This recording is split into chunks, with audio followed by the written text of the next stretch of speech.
Esta é uma produção da Rede de Apoio Quis Que Não Se Repita. Todos os relatos aqui contidos são de quem presenciou o dia 27 de janeiro de 2013. O material possui todos os direitos reservados a seus idealizadores e produtores. Todo o material da série de podcasts foi produzido respeitando as ordens de distanciamento social propostas na pandemia de coronavírus. Todas as entrevistas foram feitas de forma online, através de videochamadas.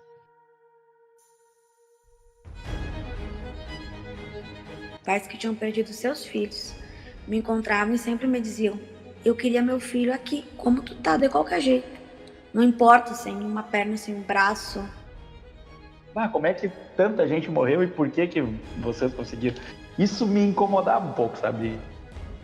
Meu comportamento como cidadão também, porque se tornou uma luta pra gente, para os sobreviventes, para os familiares, para todo mundo que viveu a tragédia. Perda de alguém é algo que você sempre vai carregar, né, com você. Eu sentei e olhei eu tava para baixo da rua, assim, eu olhei para cima e o que eu pensei é o que eu tô fazendo com a minha vida. As Faces de uma Tragédia. Episódio 2. Sobrevivência e ressignificação.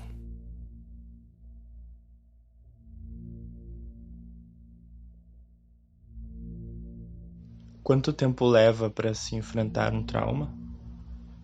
Quanto tempo uma tragédia marca cada um dos envolvidos, individualmente e coletivamente? As marcas da fumaça tóxica e da espuma derretida ainda são e sempre serão carregadas por quem sobreviveu a um incêndio na Boate Kiss. Os gritos de desespero, as lembranças de quem foi deixado para trás e das pessoas que estavam no chão e não podiam ser levantadas ainda são presentes. O cheiro do massacre parecia incessável. Os gritos na Rua dos Andradas ecoaram naquela madrugada. Misturados aos sons das sirenes, gritava-se por nomes. O nome dos amigos, dos irmãos, dos aniversariantes. As marcas do 27 de janeiro de 2013 não estão presentes apenas na memória. Elas fazem parte do corpo, em forma de queimaduras ou amputações, e da mente, em transtornos de ansiedade, quadros de depressão, dentre outras consequências pós-trauma em que a saúde mental foi afetada. Diversas semanas se passaram, e a contagem do número de mortos seguia no decorrer dos meses. Muitos dos que sobreviveram não sabiam da realidade que os esperava fora do hospital. Era o mais tranquilizante a se fazer naquele momento.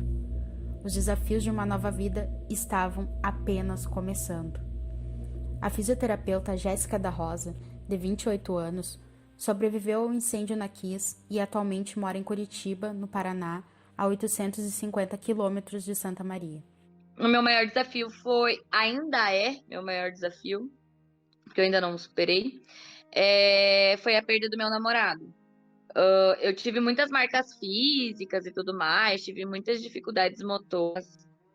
A minha maior dificuldade foi enfrentar esse trauma, essa saudade, né, que do nada aparece, do nada vai embora, e quando você acha que você tá bem, ela vem de novo.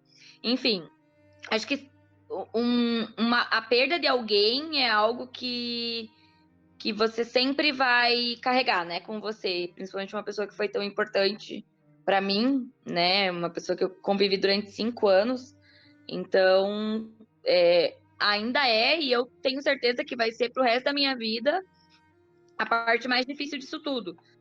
Assim como Jéssica, a terapeuta ocupacional Kellen Ferreira, de 27 anos, também sobreviveu ao horror na Boate Kiss. Natural de Alegrete, cerca de 240 quilômetros de Santa Maria, Kellen tem um dia fortemente marcado em sua vida e ressalta as marcas que o incêndio deixou em quem o vivenciou. Eu queimei 18% do corpo, os 2 braços, e perdi o pé direito. Eu tive uma amputação transtibial, né, do pé direito, em decorrência de problemas de circulação. Minha sandália ficou presa no dia do incêndio e foram tirar depois, porque no meu caso, quando eu cheguei no hospital, todo mundo se apavorou, né, que não sabiam o que tinha acontecido no incêndio, eu fui a primeira a chegar. Então, o foco aquele dia foi mais na parte das queimaduras e de saber o que tinha acontecido, né? Então, eu fui uma das sobreviventes que ficou mais danificada fisicamente, né? Psicologicamente, todos ficaram, mas fisicamente porque eu perdi um membro. Eu fiquei 15 dias em coma, entubada, né? Mais 9 na UTI, que totalizaram 24. Hospitalizada, eu fiquei mais 54, que totalizou tudo 78 dias. Eu tive queimaduras aéreas, né, na parte pulmonar, e faço tratamento até hoje, né? Então, mesmo após quase 8 anos, fechando 8 anos, ainda faço tratamento. Acompanhamento com um pneumologista, de ano em ano. Esse ano não teve como por causa da Covid. Tomo medicação para o pulmão, né? 2 bombinhas e mais outra medicação para limpar a secreção pulmonar. E também adquiri, né? Conforme tudo, consequência também de ansiedade, né? Então eu tomo um remédio para ansiedade. As marcas também são perceptíveis no médico veterinário Gustavo Cadori, de 39 anos. Natural de Porto Alegre, ele atualmente reside na cidade de Passo Fundo, a 280 quilômetros de Santa Maria, e conta sobre sua internação após o incêndio. Foi 40% do corpo, 40% externo, e na verdade interno foi a parte respiratória alta, né? Que seria laringe, faringe e até a parte da traqueia ali, né? Então teve queimadura também de trato respiratório superior. Fiquei no hospital, sim. Foram 24 ou 25 dias internado. E em coma induzido foram, agora não sei se foi 11 ou 12 dias, ou 10 ou 12, entre 10 a 12 dias, eu não tenho certeza. Até porque depois, quando fui tirado da sedação, eu fiquei mais 2 dias entubado. Enfrentar a noite do dia 27 de janeiro de 2013 não foi uma escolha. 8 anos pode ser um longo período de tempo para alguns, mas para quem viveu de perto algo tão impactante, pode ser o tempo de aprender a ressignificar sua vida e falar sobre o acontecido. O psicólogo Gabriel Rovadowski, de 26 anos, reside em Santa Maria e destaca que apenas agora, passados quase 8 anos, consegue trabalhar a fala sobre o que vivenciou. Esse ano está sendo um ano de muitas primeiras vezes enquanto sobrevivente. É a primeira vez que eu estou dando a cara como sobrevivente. O que dessa história me faz sobrevivente? Sobrevivente do quê, né? Também dar sentido para o absurdo que foi aquele momento, assim. E acho que me orgulho muito de estar conseguindo ocupar esse lugar hoje em dia, porque acho que tem muitas pessoas que eu conheço que talvez pudessem também dar essa voz, sabe? Talvez possa ser um movimento futuro, assim, de mais gente adentrar esse mundo de falar enquanto sobrevivente, né? Óbvio que não é algo a se orgulhar, não é algo de prestígio, é algo de muita dor, muito sofrimento, mas sofrimento que quando se passa em conjunto, ele se torna em palavra compartilhada, né? E quando se compartilha a palavra, fica muito mais leve, e mesmo sendo doído, né? Muita coisa mudou pelo fato de eu ter passado por isso. Muita coisa eu me senti convocado a mudar na minha vida por ter passado por isso, porque aquela noite foi uma chacoalhada assim, de realidade bruta, de absurda e absoluta e arbitrária, quase, né? Eu não tive escolha se não passar por aquilo naquela noite. Essa sensação, assim. Então, eu atribuo à noite, assim, uma responsabilidade de ter causado uma situação absurda, né? Ao se deparar com diversos desafios, a adaptação de vida se fez constante no dia a dia dos sobreviventes da Kiss. O advogado Runei Kazani, de 27 anos, que reside em Santa Maria, Foi até a Kiss com mais de 9 amigos comemorar o aniversário de um deles. Metade do grupo faleceu. No começo é um pouco desesperador, assim, eu lembro que logo depois que aconteceu, foi uma dificuldade imensa para assimilar o que tinha acontecido, para entender, apesar de ter presenciado e estado lá, a nossa cabeça ela não consegue entender, né, o que realmente aconteceu. Aí veio a perda dos meus amigos, que também no dia anterior a saber que eles tinham falecido me deixou completamente desolado, assim, e sem entender o que tinha acontecido e por que estava acontecendo aquilo comigo, por que estava acontecendo aquilo no meu grupo de amigos.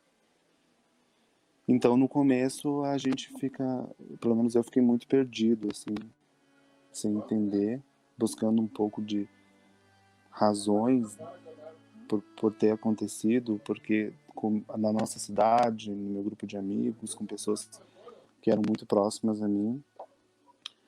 Mas com o tempo eu acho que a gente vai se acostumando. Eu acho que essa é a palavra certa. Foram passando os anos, as lembranças nunca mudaram, são sempre as mesmas. Começa esse mês agora, eu já começo a sentir de novo, como se fosse há 8 anos atrás. Mas a gente se acostuma a viver com essas lembranças, acostuma a viver com a saudade que eu sinto das pessoas que eu perdi. E assim a gente reaprende a viver. Eu acho que é isso que acontece. Porque antes de tudo que aconteceu, eu tinha uma vida totalmente diferente, jovem, sem preocupação nenhuma, sem medo de ir à boate, por exemplo. E depois de tudo que aconteceu, eu tive que reaprender a viver com aquilo ali. Os porquês são muito recorrentes na vida de quem sobreviveu ao incêndio. Mesmo para quem ficou hospitalizado ou não, a sensação foi a mesma. Era inacreditável que todos aqueles momentos haviam sido vivenciados. Toda vez que eu me imagino ter passado por essa situação, eu me pergunto como que foi comigo, como eu consegui, porque se eu parar para pensar hoje, talvez eu tenha a sensação que eu não iria conseguir fazer tudo que eu fiz, né? Mas eu acho que assim, eu fui deixando levar a situação, fui vivendo um dia de cada vez, porque era todos os dias muito difíceis. Logo que eu saí do coma e tudo mais, que eu acordei, que eu fiquei sabendo um tempo depois que meu namorado tinha falecido, a primeira decisão que eu tomei foi não voltar nunca mais para Santa Maria.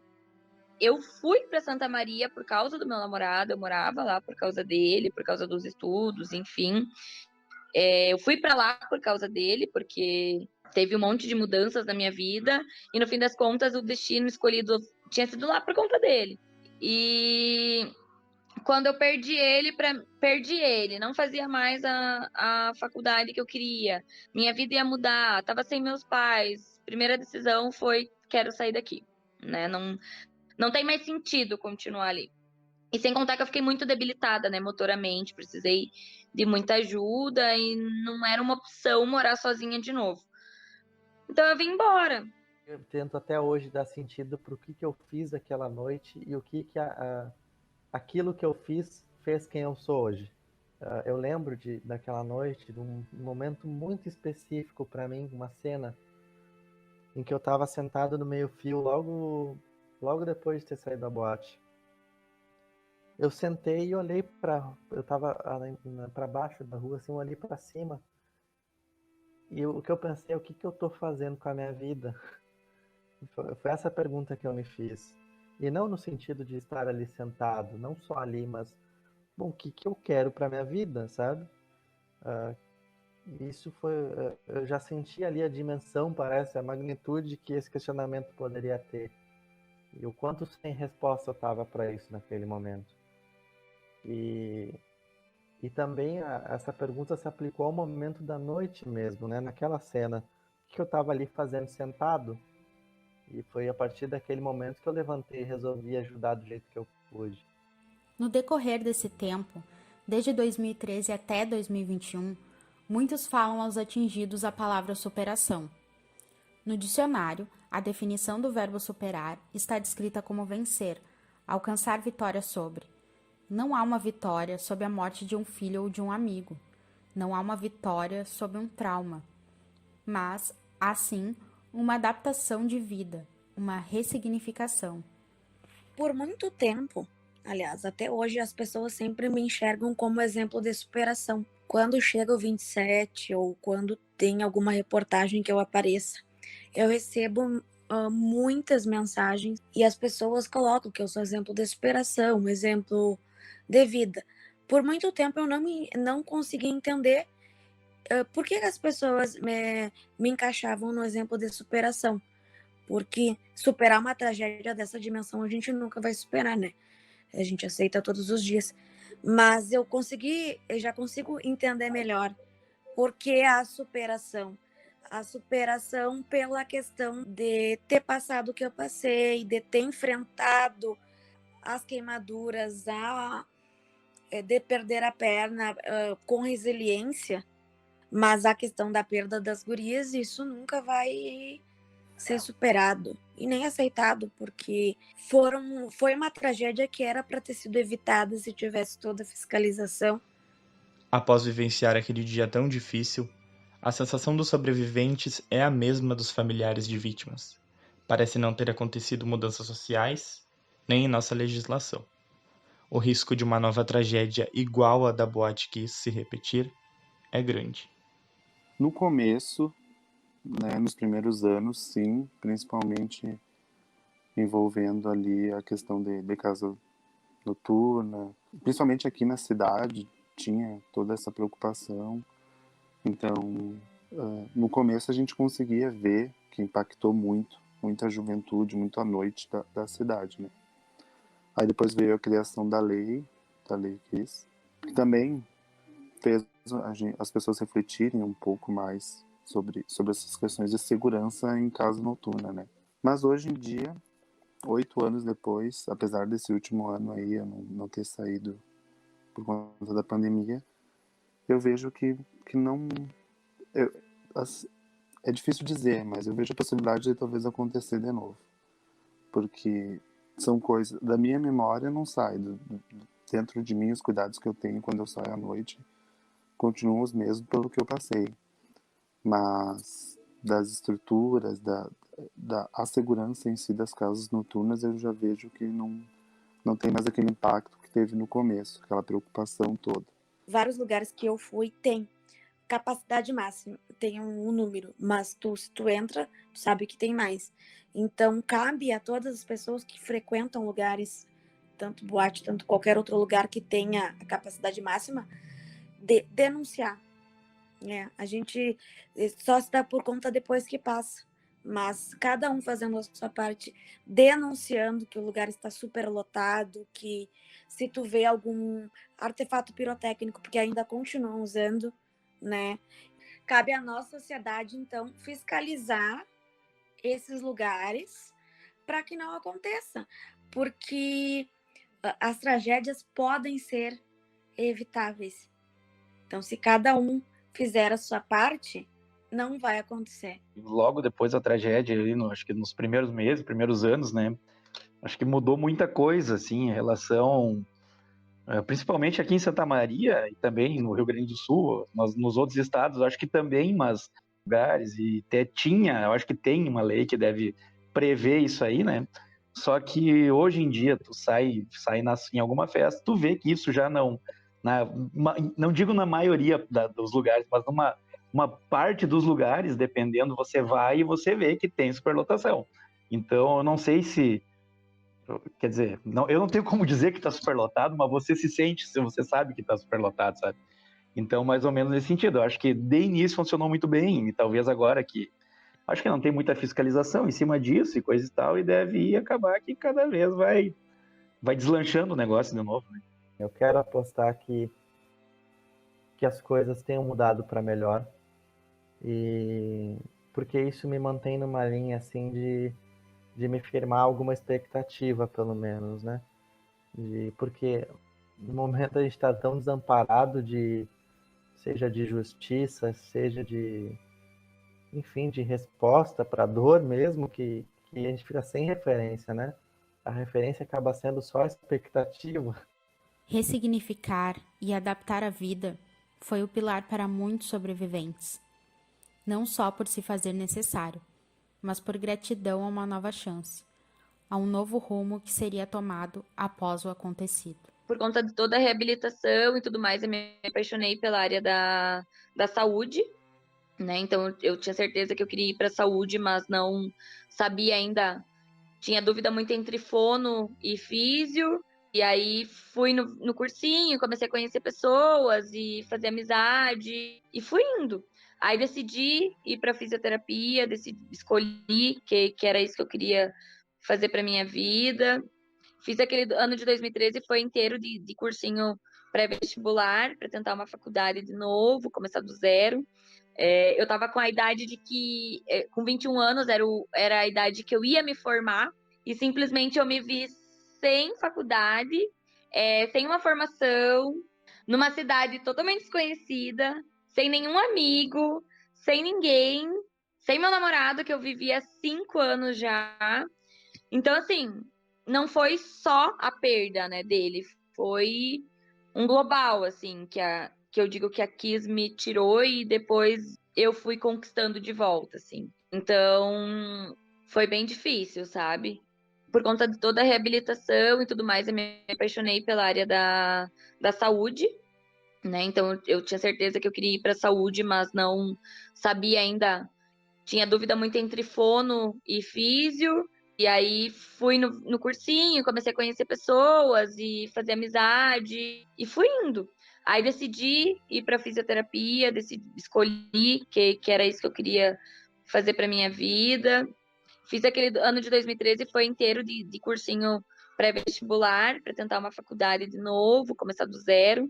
Eu estava com a idade de que, com 21 anos, era a idade que eu ia me formar, e simplesmente eu me vi sem faculdade, sem uma formação, numa cidade totalmente desconhecida, sem nenhum amigo, sem ninguém, sem meu namorado, que eu vivia há 5 anos já.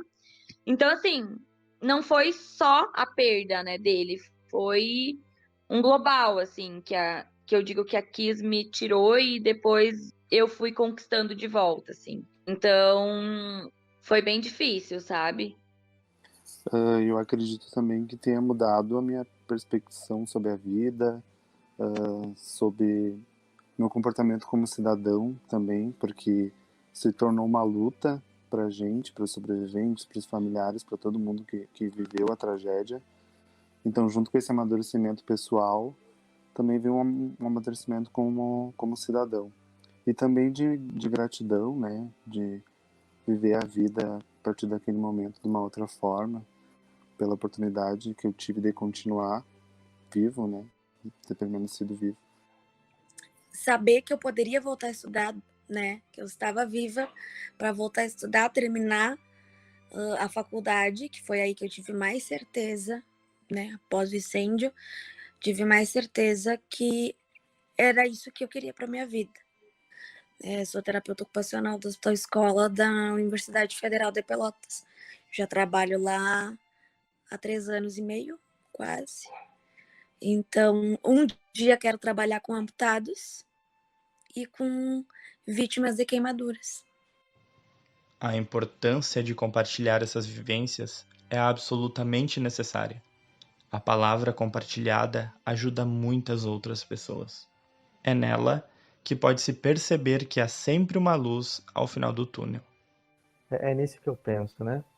Na possibilidade de agregar quem pode estar escutando e principalmente a tentar cuidar de mim nesse processo também, né?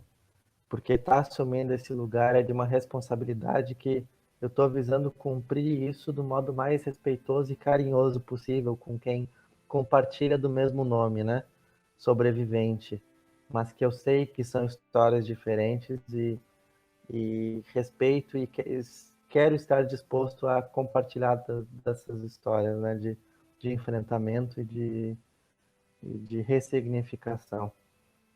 Eu falo que a minha vida é um antes da Kiss e o depois da Kiss.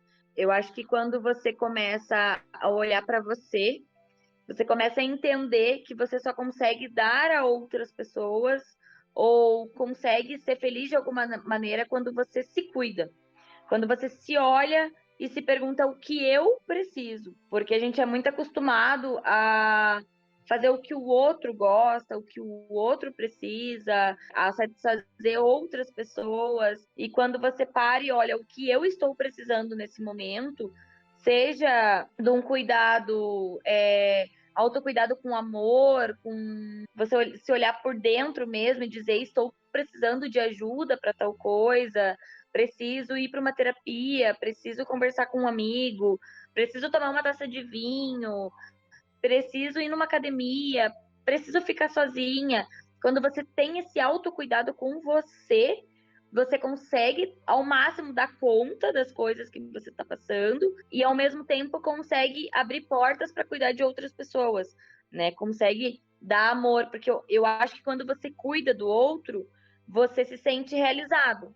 Eu, principalmente, que estou na área da saúde, sei o quanto isso realiza alguém, mas você não consegue cuidar de ninguém e nem amar ninguém quando você não se ama. Então, eu acho que esse foi quando eu descobri isso, quando eu descobri que eu precisava de ajuda, que eu precisava de outras pessoas me ajudando, e eu precisava me ajudar, e eu precisava me cuidar, foi quando eu consegui, e consigo até hoje, né, quando eu tô baqueada por tantos outros motivos que não são só esses, né, porque problema a gente tem o tempo todo, eu paro, eu respiro e eu me pergunto de que maneira eu posso me cuidar, de que maneira eu posso fazer com que eu me sinta bem e não pensar só, vou estar sendo egoísta, não vou estar pensando no outro. Não, me colocar em primeiro lugar para que eu possa fazer o bem a outras pessoas. Então eu acho que é isso que eu tenho aprendido comigo mesma, assim, dia a dia, e foi isso que me reergueu desde o começo, né? Foi pensar em mim. Eu tinha que pensar em mim. Vai fazer 8 anos. 8 anos que aconteceu. 8 anos que a minha vida mudou. 8 anos que eu tive que amputar uma perna. Acordei com a perna amputada já. Não tive escolha. Mas ter a minha vida. Que muitas famílias, pais perderam seus filhos. Então, não importa como eu fiquei. Hoje eu consigo ver isso. E logo no início, ali depois que aconteceu o incêndio, muitos pais me encontravam, pais que tinham perdido seus filhos, me encontravam e sempre me diziam: eu queria meu filho aqui, como tu tá, de qualquer jeito. Não importa, sem uma perna, sem um braço, numa cadeira de rodas, mas eu queria meu filho. Então isso ajudava todos os dias eu a procurar entender o que aconteceu comigo. Os julgamentos sociais sofridos pelos familiares das vítimas também são sofridos pelos sobreviventes. A empatia pareceu ser presente apenas no período do luto recente. Entretanto, apesar de todos esses desafios, a esperança ainda reside em cada um que faz parte dessa luta. Em momentos como a gente viveu ano passado, em momentos de data de julgamento, de mudanças no processo, e sempre que você fala nisso, principalmente nas redes sociais, algum veículo da imprensa grande, às vezes eu acompanho assim alguns comentários, né, na internet. Para mim não são nem desrespeitosos, porque não é uma questão de respeito, já passa assim, se torna desumano. Então, os pais sabem o que eles sentem, né? Nós sobreviventes, a gente sabe o que a gente sente até hoje, o que a gente passou. Com certeza ninguém queria estar vivendo isso, mas o respeito por quem ainda busca por justiça ou busca por alguma resposta é fundamental. Uma coisa que eu sentia mais no início, assim, é que, sei lá, um certo julgamento, não digo um julgamento das pessoas, mas assim, como é que tanta gente morreu e por que vocês conseguiram? Isso, não que ninguém chegou e me falou direto isso aí, mas às vezes em quando parece que eu sentia isso, mas isso me incomodava um pouco, sabe? A gama de emoções sempre fará parte de quem viveu o incêndio da Boate Kiss. É necessária muita força, sabedoria, fé e garra em cada luta individual. É necessário permitir-se ajudar e ajudar o outro, para que a luta nunca cesse e os corações sigam firmes na esperança. Eu sinto muita falta de um memorial, de algo, sempre falo isso, de um lugar para a gente poder estar junto, sabe?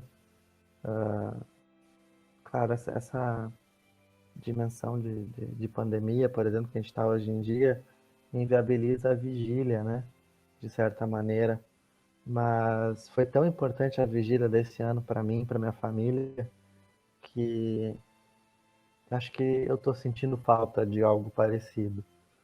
E, enfim, que as nossas vigílias possam se transformar pelo meio virtual, né? Que possa ter outras formas de vigília, formas de transmitir aquilo que a vigília proporciona, mas justamente para lutar por uma causa, né? Que é uma justiça enfim, que não deixe passar batido do jeito que tá, sabe? Um dia acredito que vai ser feita a justiça, sim. Se não for a justiça aqui, vai ser feita a justiça divina. Então, agora 2021 a gente aguarda o julgamento, né? Que aconteça, porque era para ter acontecido em 2020, não aconteceu. Que aconteça o julgamento, que eu acredito que o coração de todas as pessoas envolvidas, pais que perderam seus filhos e sobreviventes, as famílias dos sobreviventes também, o momento que acontecer o julgamento, enfim, se acontecer, vai acontecer a punição devida. No momento que acontecer isso, eu acho que o coração vai ficar mais leve, a vida também vai ficar mais leve, de todas as formas.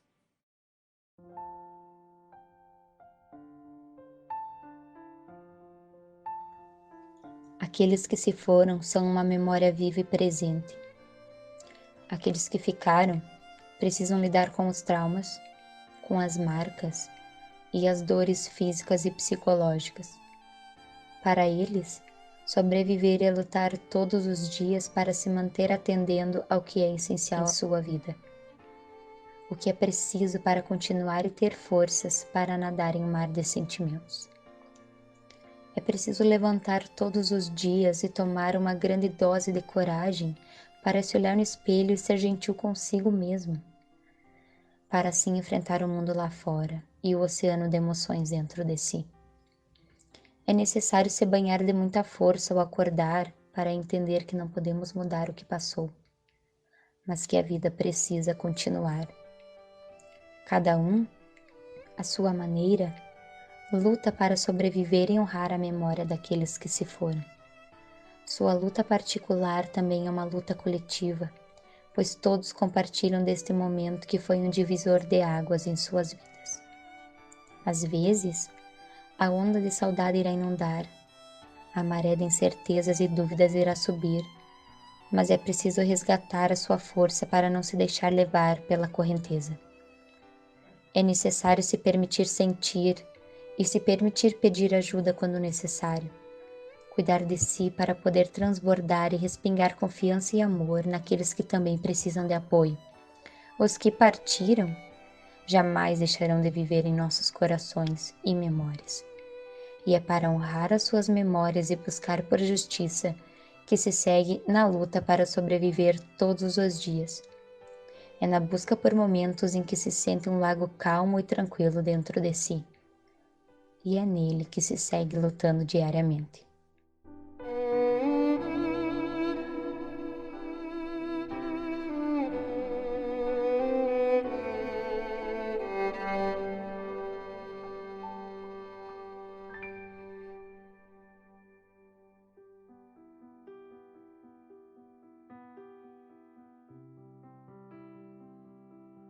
Este episódio foi produzido em homenagem a todos os mais de 600 sobreviventes do incêndio na Boate Kiss.